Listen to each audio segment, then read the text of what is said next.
Lucas capítulo 1. Nós vamos caminhar por esse texto nessa manhã, fim de manhã, início de tarde. Mas antes da mensagem começar, nós só vamos ler os versículos 5 e 6. Leiamos todos juntos, irmãos, em uníssono, versículos 5 e 6. Diz assim a palavra do Senhor.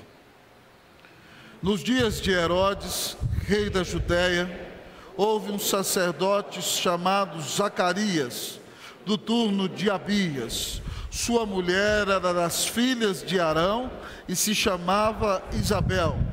Ambos eram justos diante de Deus, vivendo irrepreensivelmente em todos os preceitos e mandamentos do Senhor. Feche os seus olhos, nós vamos falar com o Senhor. Senhor, a Ti damos toda a glória nessa manhã. Somente Tu és Deus e não há outro além de Ti. Pai dos céus, nós estamos aqui em Tua igreja a celebrar já o mês do Natal. E há muitas apresentações, há muita festa, há muita alegria. Mas nós queremos dizer que nós fazemos tudo isso por causa do Senhor. E para a glória do Senhor. Então, Senhor, nós queremos pedir ao Senhor que nesse mês resplandeça em nossa igreja a glória daquele que é o protagonista do Natal. Que resplandeça aqui a glória de Jesus. Que a presença dele seja perceptível com graça em nosso meio. E que nós sejamos achados pelo Senhor, encontrados por Ti transformados, por Ti quebrantados, por Ti perdoados. Ó Deus, por meio de Jesus contigo reconciliados. Ó Deus, que nós tenhamos um coração renovado por Ti mesmo e pela Tua palavra. Abençoa a Tua igreja presbiteriana unida de São Paulo, abençoa nossos visitantes, abençoa nossos amigos que estão conosco ao vivo pela internet nesse momento. Deus bendito, que tudo aqui glorifique o nome do Senhor. Ó Pai, e que apesar da limitação, da fragilidade humana de quem prega, ó Deus, ó Pai, a graça do Senhor seja superabundante, para que o nome do Rei seja exaltado, e para que aqueles que aqui estão, e aqueles que nos ouvem, por qualquer meio, tenham um encontro vivo e pessoal com Jesus. Fala a nossa alma, Deus, fala o nosso coração, reaviva-nos pelo poder do Teu Espírito, que fala na Tua palavra, para a Tua glória, ó Pai, para a glória de Jesus. Nós oramos em nome de Jesus, o Senhor. Amém. A igreja pode sentar-se.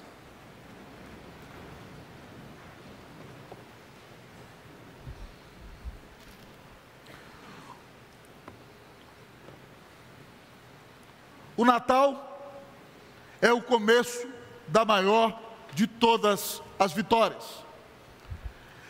É quando Jesus chega ao mundo que nós vemos o prelúdio, o prenúncio da vitória contra a morte, contra o pecado, contra o inferno, contra o diabo e contra o espírito deste mundo que tenta nos afastar de Deus.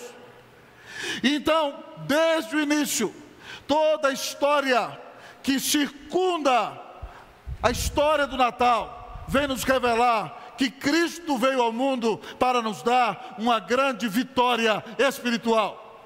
E Lucas, no princípio do seu evangelho, que foi fruto de uma séria pesquisa histórica, nos apresenta um casal precioso, que morava nas montanhas de Judá, onde exatamente hoje é a cidade de Ain-Carém. Lá moravam Zacarias e Isabel. E ao olhar para a história desse casal piedoso, precioso, Zacarias era sacerdote, Isabel uma das descendentes do grande sacerdote Arão, o Senhor vai nos apresentar neste texto, irmãos, a vitória sobre o sofrimento. Jesus veio para vencer a morte, Jesus veio para vencer o pecado, Jesus veio para vencer o diabo, Jesus veio para vencer todo o sofrimento. E a minha oração nessa manhã é que ao ouvir essa mensagem, o Senhor te dê vitória sobre todas as tuas aflições, sobre todas as tuas angústias, sobre todo o sofrimento que assola o teu coração, em nome de Cristo Jesus. A palavra nos diz, irmãos, que a vitória sobre o sofrimento revela inicialmente que o sofrimento é democrático.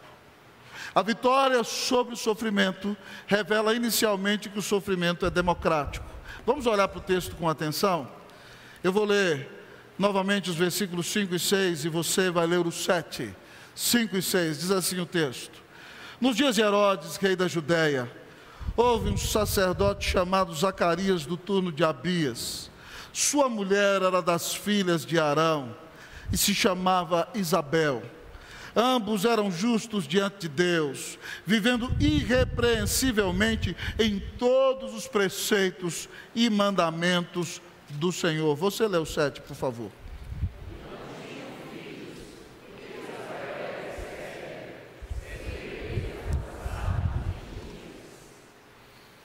O texto nos diz que a vitória sobre o sofrimento nos revela inicialmente que o sofrimento é democrático. Nós encontramos aqui um dos casais mais piedosos da história das Escrituras. Zacarias é sacerdote do Deus Altíssimo.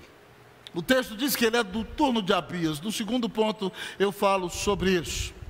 A sua mulher era das filhas de Arão, um dos homens mais nobres da história do povo de Deus, que junto com Moisés guiou o povo no deserto, o sumo sacerdote Arão, que representava o Senhor. O texto diz que ambos eram justos diante de Deus, ou seja, no seu coração, no íntimo, eles viviam uma vida de fidelidade na presença do Senhor. Eles não eram um casal religioso que tinha um estándar por fora, mas uma vida longe de Deus por dentro. Pelo contrário, eles eram justos diante de Deus, era um casal piedoso. Mas além disso, eles tinham uma conduta tremendamente ilibada. O texto diz que eles viviam irrepreensivelmente em todos os preceitos e mandamentos do Senhor. Ora, irmãos, nós conhecemos gente piedosa, e nós conhecemos pessoas que obedecem a palavra, mas até aqueles que são mais obedientes, algumas vezes tropeçam em alguma coisinha ou outra. Mas esse casal aqui é um casal exponencial. O texto diz que eles vivem irrepreensivelmente em todos os preceitos e todos os mandamentos do Senhor. E se você então for seguir a perspectiva judaica de prosperidade dos judeus dos dias de Jesus, e também o pensamento das pessoas de hoje, você acharia que esse casal nunca deveria ser visitado com sofrimento. Mas para nossa surpresa, amados irmãos e irmãs, o texto diz que apesar de tanta bênção que rodeava a vida daquele casal, já avançado em idade, diz o texto que eles não tinham filhos. Ah, irmãos, isso era uma tristeza imensa. Para o judeu, quanto mais filhos ele tivesse, mais bem-aventurado significava que ele era. Quanto mais filhos um judeu tivesse, significava que a bênção de Deus estava sobre ele. E aqui está um casal piedoso, que tem uma vida justa diante de Deus, um coração reto, que tem uma conduta ilibada, mas que tem um problema: eles não podem ter filhos. E para intensificar a questão, o problema está na saúde de Isabel. O nome de Isabel significa mulher de Deus. E aqui o texto diz então que eles não tinham filhos porque Isabel era estéril. Numa sociedade em que as pessoas são tremendamente egoístas e não querem ter filhos, irmãos, talvez isso para nós não signifique nada. Mas para Isabel não ter filhos, amadas irmãs, significava uma tremenda amputação social. É quase como que, trazendo para os dias de hoje, uma mulher fosse obrigada a extirpar ambos os seus seios e não houvesse nenhuma cirurgia de reconstituição. Isso mexia com a mulher no íntimo. Isso fazia com que a mulher fosse considerada menos mulher. E que o homem fosse considerado menos abençoado. É quase na cabeça de um homem como se um homem fosse castrado, não poder ter filhos. Então imagine a dor existencial que havia no coração de Zacarias e no coração de Isabel. Eles são sacerdotes, ele é sacerdote, ela é filha de sacerdote, eles servem ao Senhor de todo o coração, eles têm uma vida íntegra, eles são piedosos, mas eles são alijados da bênção de ter filhos e são desprezados socialmente no meio do povo de Deus. Com esses dois versículos, irmãos, nós aprendemos que o sofrimento é democrático. Muitas vezes você escuta a gente falar assim: Se você tem Jesus, você não vai sofrer. Se você não tem Jesus, você não vai passar por dificuldade nenhuma. Quando eu fui pastor em Brasília, 10 anos, irmãos, Deus me deu a bênção de acompanhar um varão na igreja que teve câncer e faleceu com câncer durante 3 anos e meio. Ele veio a Cristo no nosso pastorado. No começo ele não queria saber de crente. E ele já estava tão mal do câncer que no dia em que nós o batizamos, ele foi levado à frente da igreja numa cadeira de rodas. O conselho foi examiná-lo na casa dele. E no dia em que ele foi batizado, houve grande choro e lágrima. E quando aquele irmão estava doente, uma vizinha da esposa dele chegou para ele e disse o seguinte: eu não vou falar o nome da igreja. Ele falou assim: seu marido está doente porque você não levou ele lá na minha igreja, a igreja do Pare de Sofrer. Se você levasse ele lá, ele seria curado. Graças a Deus a esposa teve sabedoria dizendo que Deus cura onde Ele quer. E se o marido dela não vinha sendo curado, é porque Deus não queria.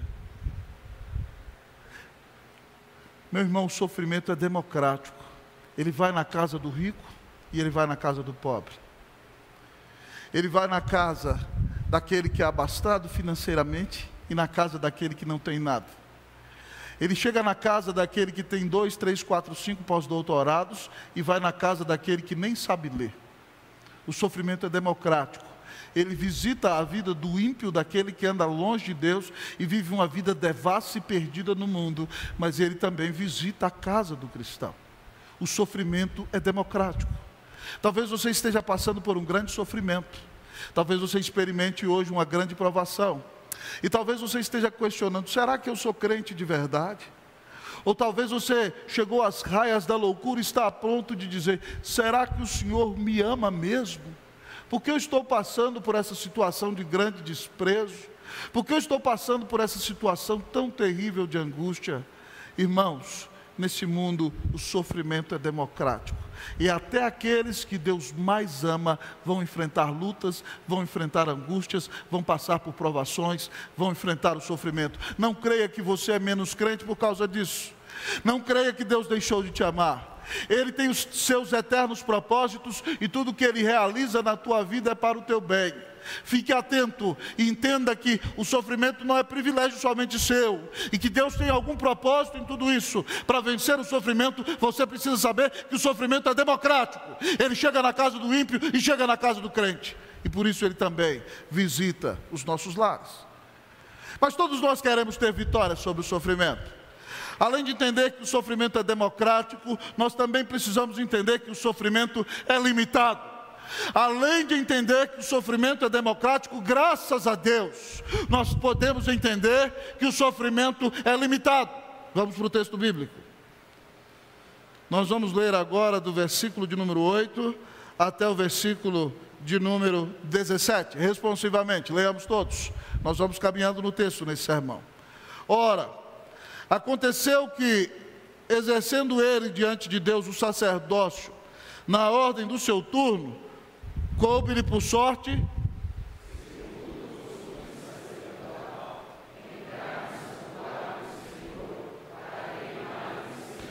e durante esse tempo toda a multidão do povo permanecia da parte de fora orando.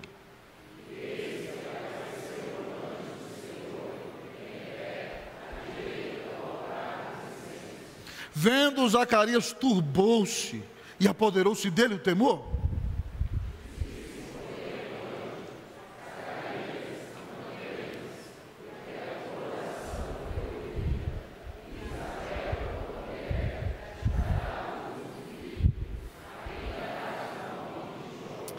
Em ti haverá prazer e alegria, e muitos se regozijarão com o seu nascimento.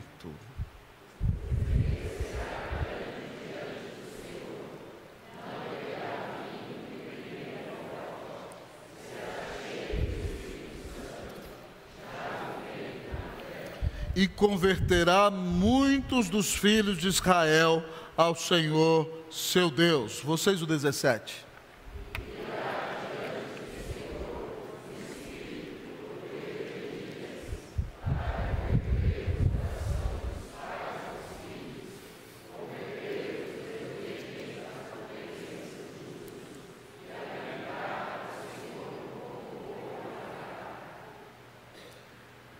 Irmãos, esse é o maior momento na vida de Zacarias.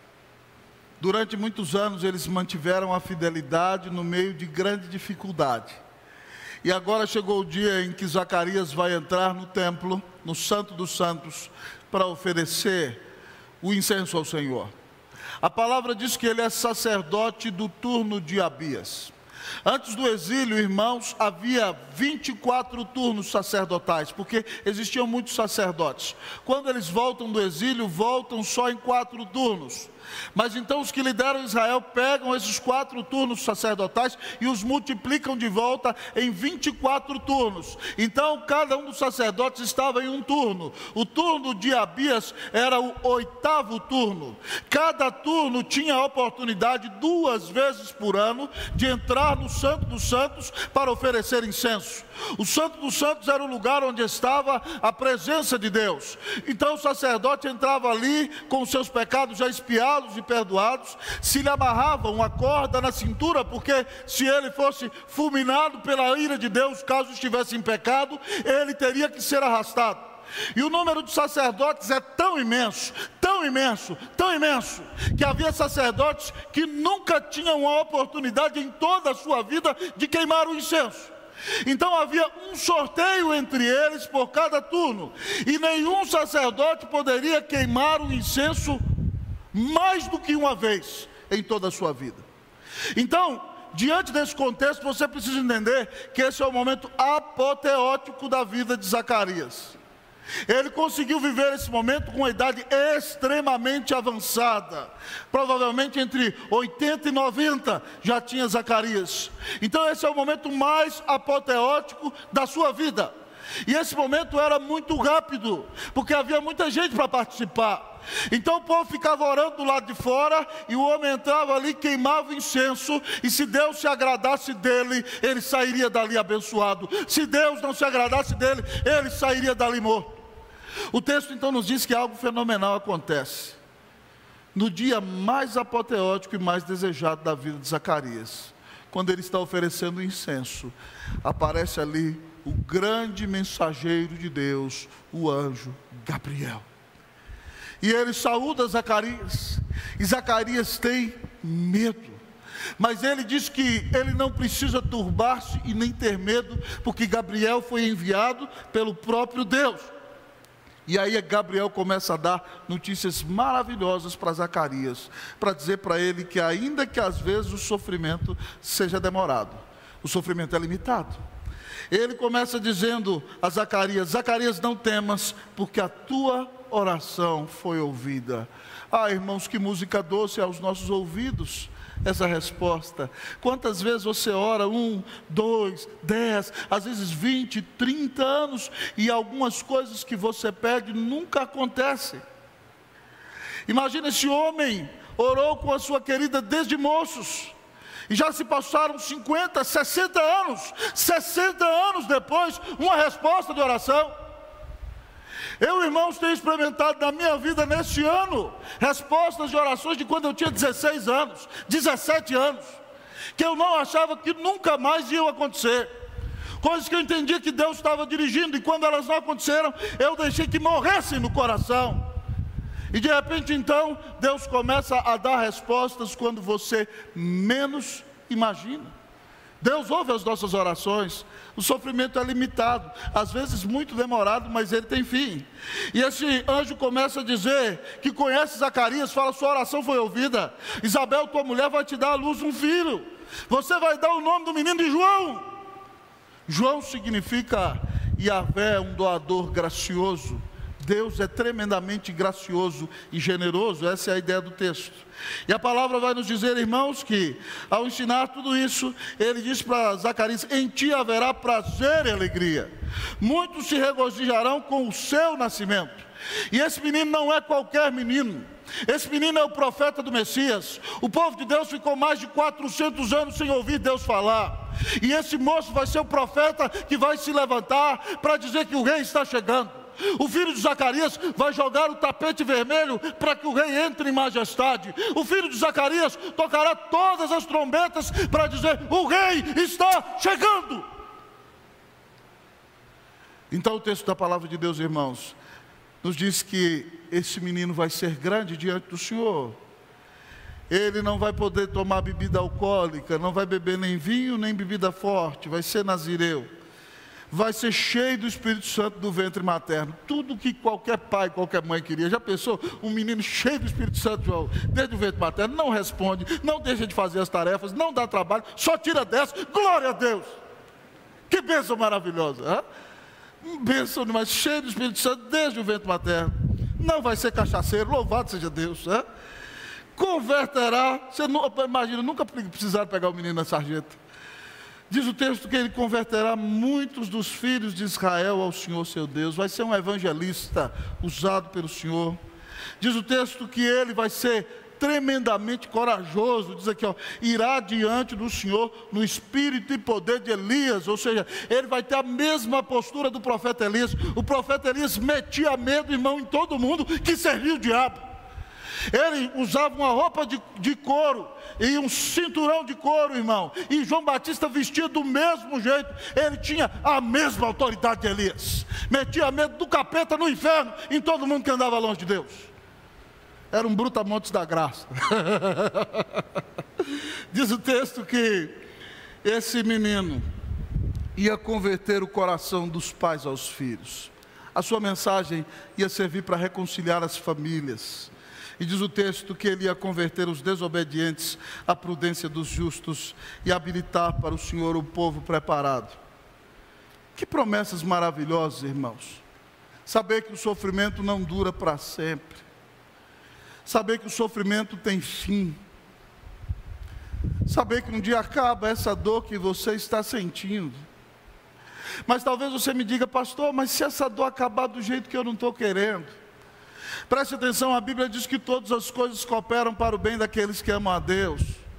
Pastor, se essa dor acabar com o Senhor levando minha amiga, com o Senhor levando meu pai para a glória, e eu conheço gente que muitas vezes a dor acabou desse jeito, mas a Bíblia diz que todas as coisas cooperam para o bem daqueles que amam a Deus, daqueles que são chamados segundo o seu propósito, que tudo Deus faz como lhe agrada, e tudo que Ele faz é bom para nós. Irmãos, eu já vi gente de Deus cansada de sofrer, sendo moída pela doença, que já chegou e disse, pastor, por favor, ora para Deus me levar. Eu já orei com uma pessoa uma vez, pastor, ora para Deus me levar, e nós oramos e Deus levou a pessoa. O sofrimento passa, é doído, irmão, mas ele tem limite. Até com Jesus, que sofreu tremendamente como ninguém, o peso do inferno caiu sobre ele, mas o sofrimento dele passou. Então não se desespere, parece que o seu sofrimento é eterno. Parece que ele não vai ter fim, mas a vitória sobre o sofrimento nos revela que o sofrimento tem limite. Louvado seja o nome do Senhor. Você tem sido vitorioso no dia do sofrimento? Você quer ter vitória no seu sofrimento? O texto nos apresenta a vitória sobre o sofrimento. E em terceiro lugar, o texto vai nos dizer que o sofrimento gera incredulidade. O sofrimento gera incredulidade. Irmãos, aqui, para mim, essa é uma das cenas da Bíblia que me deixa mais perplexo. O sofrimento gera incredulidade. O anjo revelou tudo isso para Zacarias. Vamos dar uma olhada para ver como é que ele reagiu? Versículo 18. Vamos ler todo mundo comigo? 18, 1, 2, 3. Então perguntou Zacarias ao anjo: como saberei isso? Pois eu sou velho e minha mulher avançada em dias. Daqui eu sigo. Respondeu-lhe o anjo: eu sou Gabriel, que assisto diante de Deus. Fui enviado para falar-te e trazer-te essas boas novas. Todavia ficarás mudo e não poderás falar até o dia em que estas coisas venham a realizar-se, porquanto não acreditaste nas minhas palavras, as quais a seu tempo se cumprirão. O povo estava esperando a Zacarias e admirava-se de que tanto se demorasse no santuário, mas saindo ele não podia falar. Então entenderam que tiveram uma visão no santuário, expressava-se por acenos e permanecia mudo. Sucedeu que, terminados os dias do seu ministério, voltou para casa. Irmãos, pasmem comigo.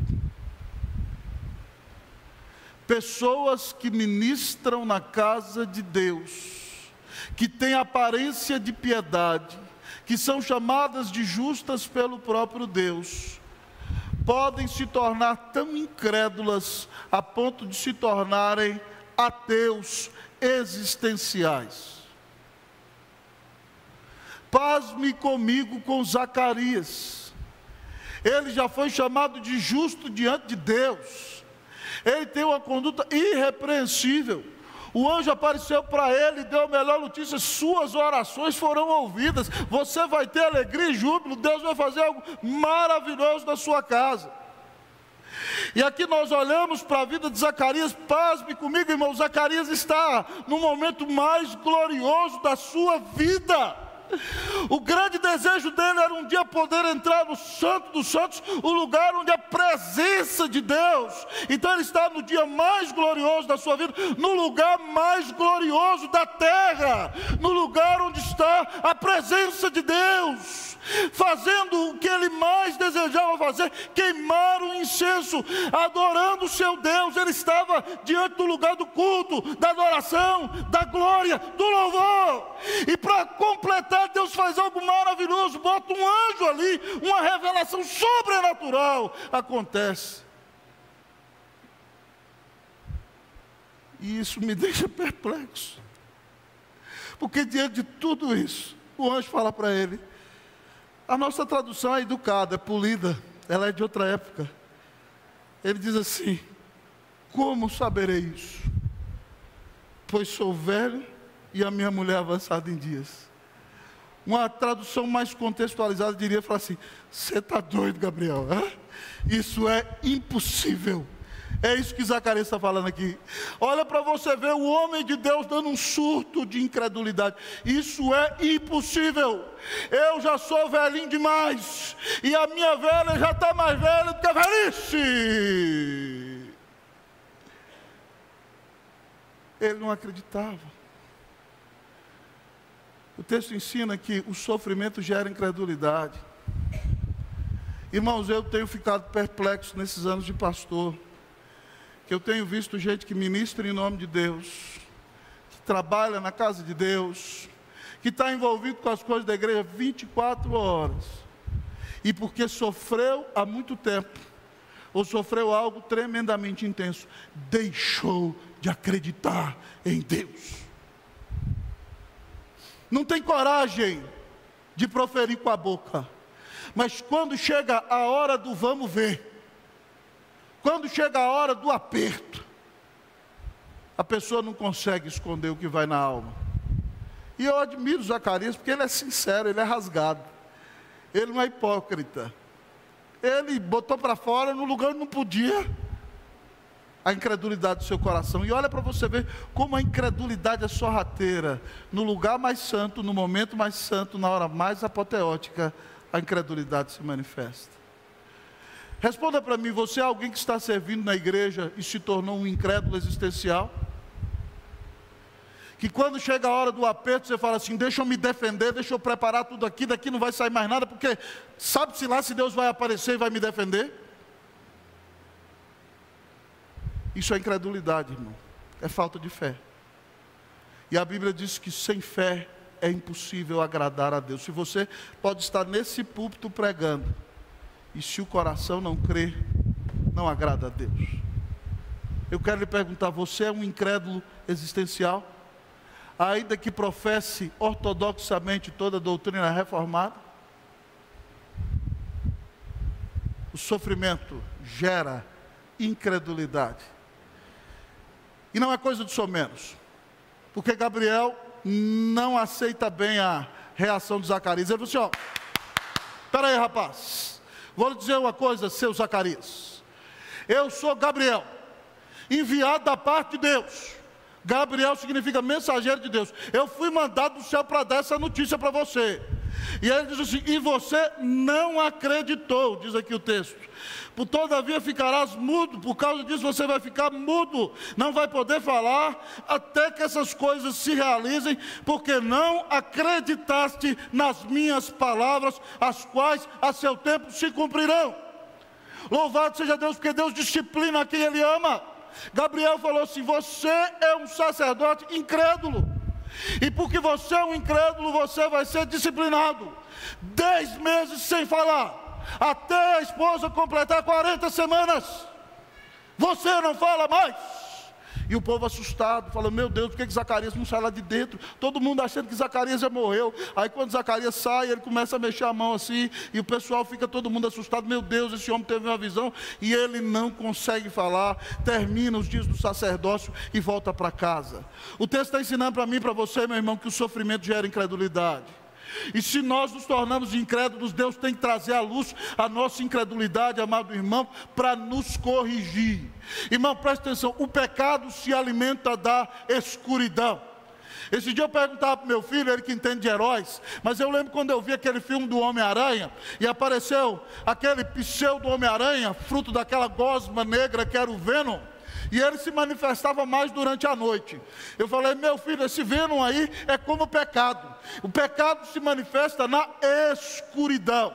Toda vez que você expõe o pecado, ele acaba perdendo força. E graças a Deus o pecado de Zacarias não ficou interno, ele foi exposto. Talvez Deus está deixando o seu pecado ser exposto para curar a sua vida, para curar seu coração, para tirar essa incredulidade miserável que está reinando no seu peito, para que você continue a acreditar que o Senhor é Deus, que Ele está no controle de todas as coisas e que Ele vai realizar tudo aquilo que Ele quiser. Talvez não foi do jeito que você queria, talvez não foi do jeito que você esperava, mas Deus continua sendo Deus e para Ele não há nada pequeno. Então creia no Senhor, abandone a incredulidade. Você tem Jesus no coração, sob pena de ser corrigido. Arrependa-se da sua incredulidade, creia no poder do Senhor, creia na bondade do Senhor, creia na graça do Senhor. Paulo já disse em Romanos 8,32, aquele que não poupou o seu próprio filho, antes por todos nós o entregou, porventura não nos dará graciosamente com ele todas as coisas? Se ele já deu o melhor, ele vai deixar de cuidar de você agora? Que o Senhor repreenda toda incredulidade em teu coração, em nome de Jesus, amém.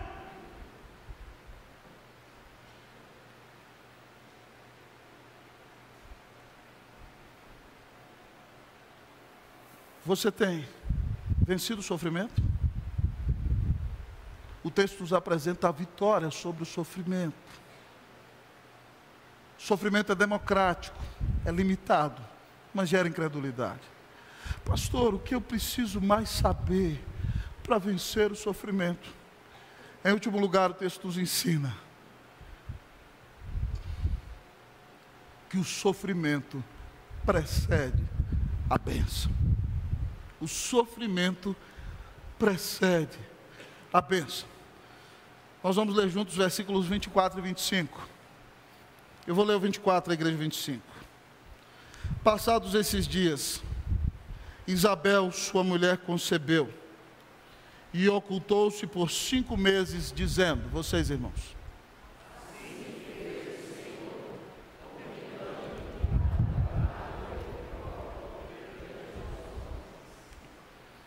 graças a Deus. Zacarias voltou para casa, deu conta daquilo que achava que não dava mais conta. A esposa ficou grávida, louvado seja Deus. Ficou caladinha, não saiu de casa, é bênção demais. Mas graças a Deus Isabel não foi incrédula como seu marido, ela crê, ela celebra a bênção de Deus, ela não duvida do Senhor. O texto nos apresenta essa santa mulher de Deus, dizendo, assim me fez o Senhor, contemplando-me para anular o meu opróbrio perante os homens. Ela sabe que agora a vergonha social dela está resolvida. Ela vai deixar de ser aquela que está na boca do povo. Ela vai deixar de ser a mal falada. Ela vai deixar de ser aquela que diz, do que adiantou ser crente? Está vivendo na miséria, do mesmo jeito que qualquer outro. A história de Isabel vai mudar. Ela sabe que o sofrimento precede a bênção. E aí então ela estava no 5º mês, se ocultando infeliz da vida. E quando chegou o 6º mês de gravidez, a menina Maria, prima dela, que já tinha recebido a notícia de Gabriel, que seria a mãe do Filho de Deus, e não duvidou, só perguntou como seria isso, porque não tinha contato com homem algum. Ele disse a ela que desceria sobre ela o Espírito Santo, e o poder do Altíssimo a envolveria, de maneira que o menino que nascesse dela ia ser o Filho do Altíssimo, um ente santo, o Filho de Deus. E aí o anjo disse para dar prova a Maria: a prova é que sua prima Isabel, velhinha, está grávida. E Maria, então, irmãos, no início da gravidez, não está nem aí, se levanta e vai embora, e caminha 100 quilômetros a pé sozinha. Ô menina crente, 100 quilômetros, sai da Galiléia e vai para Encarém. E quando ela entra na casa de Isabel, a Bíblia nos diz, eu imagino ela falando, o termo para Isabel aqui no hebraico é Elizabeth, é o mesmo nome, Elizabeth, Isabel, Isabelle, né? Isabela, todo esse nome significa mulher de Deus. E aqui ela diz, Shalom, Elizabeth. Quando ela diz Shalom, Elizabeth, o menino vira no ventre dela, na barriga, começa a pular. A Bíblia diz que Isabel é cheia do Espírito Santo, naquele exato momento. E aí então ela diz a Maria: bendita és tu entre as mulheres, bendito é o fruto do teu ventre, e de onde me provém que me venha visitar a mãe do meu Senhor. Isabel recebe a revelação na hora que o próprio Filho de Deus está no ventre de Maria. De onde me provém que me venha visitar a mãe do meu Senhor? E diz que Maria é bem-aventurada porque creu. Diz, e na hora que eu ouvi a sua saudação, o menino deu volta no meu ventre, pulou de alegria. Sabe o que era isso aqui? João Batista estava dizendo para Jesus: Jesus, bem-vindo na minha casa, já no ventre. Irmãos, que coisa maravilhosa. Louvado seja Deus. O sofrimento precede a bênção. Talvez você pense que o seu sofrimento está doendo demais, mas a vitória é para você, a bênção em Cristo Jesus. A decretação do fracasso não é o final de tudo. O Senhor tem uma história maravilhosa para a sua vida e para a minha vida. Ele nos conduz em triunfo, porque deu o Salvador para morrer na cruz em nosso lugar. Maria ficou 3 meses, até completar aqueles 3 meses básicos, no qual a mulher tem que se cuidar. Depois voltou a pé, sozinha, 100 quilômetros para Nazaré. E a Isabel já está com 9 meses, está com 36 semanas. O texto diz que o menino chega quando se cumpriu o tempo. Nas 40 semanas João Batista chegou, certinho. Diz aqui o texto: a Isabel cumpriu-se o tempo de dar à luz e teve um filho. Versículo 57. Ouviram seus vizinhos e parentes que o Senhor usara de grande misericórdia para com ela, e todos participaram do seu regozijo. A vila se juntou para louvar a Deus, porque o sofrimento precede a bênção de Deus. Diz o texto que no 8º dia foram circuncidar o menino. Queriam chamar o menino de Zacarias para homenagear o pai. Zacarias significa lembrado por Yahvé. E Isabel sabia da profecia e disse: não, o menino vai chamar João. E o povo não queria ouvir Isabel. Não, é Zacarias, o único filho dele. O que é isso, mulher? Deixa esse homem se alegrar. E eu já registrando o nome do menino de Zacarias. Perguntaram para Zacarias. Ele escreveu na tabuinha: o nome do menino é João. Yahvé é o Deus gracioso. E quando ele faz isso, irmãos, diz o texto que, versículo 64, imediatamente a boca se lhe abriu, e desimpedida a língua falava louvando a Deus. Sucedeu que todos os vizinhos ficaram possuídos de temor. Por toda a região montanhosa da Judéia foram divulgadas essas coisas. Todos os que a ouviram guardavam-nas no coração, dizendo: que virá a ser, pois, este menino? E a mão do Senhor estava com ele. O sofrimento precede a bênção. Meu irmão, você ainda não chegou no final da história. Você ainda não chegou no final do túnel. Talvez você está num sofrimento terrível. E talvez você até que nos escuta pela internet pensou: eu não aguento mais, vou acabar com isso. Vou dar cabo da minha vida. Não faça isso. Não se desespere. O Senhor te ama. Ele está no controle de tudo. Ele cuida de você. Ele sabe a hora certa em que a bênção vai chegar na sua casa. Talvez você está sofrendo demais, mas coloque a sua esperança em Jesus. Você verá a bênção se manifestar. Zacarias teve a língua destravada e louvou ao Senhor e bendisse ao Senhor, porque na hora certa Deus derrama as suas bênçãos. Na hora certa nós o veremos em glória. Na hora certa nós teremos a vitória para sempre. Talvez você tenha sofrido demais desse lado de cá do céu. Mas no dia final, você vai se aproximar do Senhor. Ou se você não estiver aqui, quando Ele voltar, já tiver subido, você vai ouvi-lo dizer: seja bem-vindo, bendito do meu Pai, para as moradas eternas que eu preparei para você. Lá você verá o Senhor em glória. Lá você verá os irmãos, os familiares, os filhos, os parentes que estão com Jesus. Eu vou ver meu avô de novo. Glória a Deus por isso.